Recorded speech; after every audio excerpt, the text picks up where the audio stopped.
today. We're here with Olivera Bratich, the owner of Holycraft. And just to get started, how did you start Holycraft? Yeah, we started back in 2005. At the time, I knew a lot of people that were making things, but there was really no place in town to sell them. So sort of came up with the idea to have just like a little shop that was just full of handmade goods people made that they would be sharing with other people. So we got started. We got started in a 300 square foot space with about 40 vendors, and over the years we've grown into, we're at about 1,000 square feet now, and we have over 200 vendors. What makes you passionate about crafting and handmade goods, would you say? Yeah, I'm really passionate about what people come up with. Like, when left to their own devices, I think people are so creative. And I think that what people come up with and seeing people grow their businesses from idea to a prototype to a line of things that are all made from hand. If you knew what you know now when you first started, what would you change or do differently? When I started, I knew nothing. Looking back at those first couple of years, like, I'm not exactly sure what I was doing, but it certainly was not running a business. Any of the business end of it, right? Everybody got paid on time, all that. I took care of those basic things, but in terms of like growing a business and managing other employees, and I wasn't doing any of that. And so, looking back, would I change anything? Probably not. It brought us to where we are now. This was sort of my passion. This is what I wanted to be doing. Looking ahead 10 years, Holycraft is what I wanted to be doing. But it wasn't paying the bills, right. For sure. So I always had like another job that I was working at the time. Off from that last job, it was just kind of time to really turn the attention to the store and see if this is something that can sustain itself and can be long term without me, spreading my time and working 100 hours a week. Right. If I just focused 80 hours a week here, what would it look like? Right. And we've seen some really great growth in the past 2 years, and I think it was a good decision. And I'm really happy with kind of where we're looking towards the future. How would you describe your clients or customers? I always say we have the best customers in the world. Holycraft customers are awesome. We share a sense of humor with our customers. Our customers come in and they value the same things that we value. They believe in the same things that we believe in. They get excited about the same new products that we get excited about. We love our customers. We always say, like, the entire staff at meetings, we talk about like how awesome our customer base is.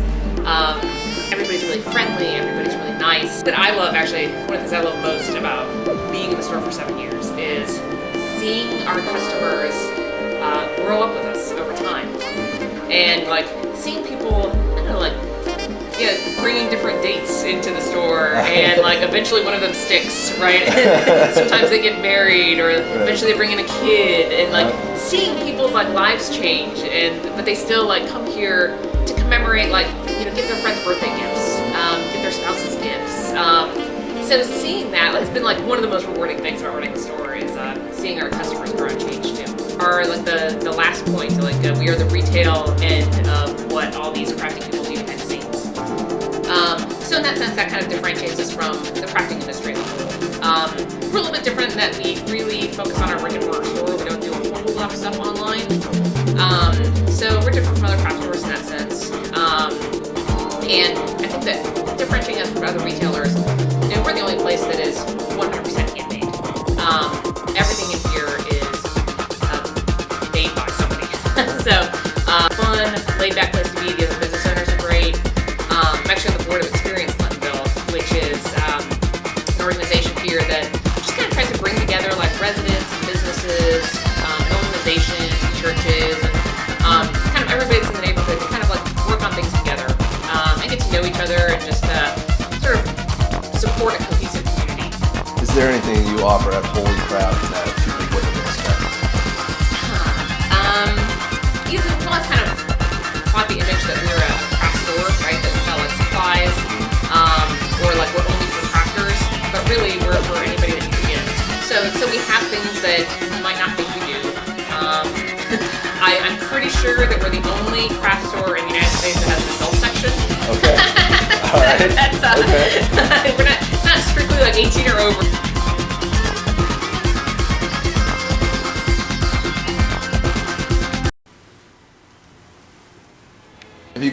one piece of advice to other entrepreneurs, what would it be? Find like-minded folks. Okay. To talk to learn from, to be able to share your experiences, opinions, troubles, challenges with openly and honestly. It makes you feel better knowing that you're not the only one going through something, and kind of get it off your chest. And sometimes you need an honest outside perspective on what's going on in your business. To hook up with people that are like-minded and support you in your business, and people whose businesses you like and you want to support. So do you have a group of your own that kind of does just that? Yeah. A couple different actually. Okay. I'm a member of the Holycraft, which is a group of folks that they all run their own handcrafted businesses, and it's very much sort of a loose social support network. Share things that are going on in our businesses and support each other. Share opportunities that are coming up. It's just like a great group of gals.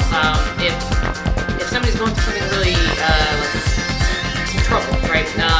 We call it telling bat signal. We can put the bat signal out, and we will all get together immediately. Okay. And kind of help this person through a rough time.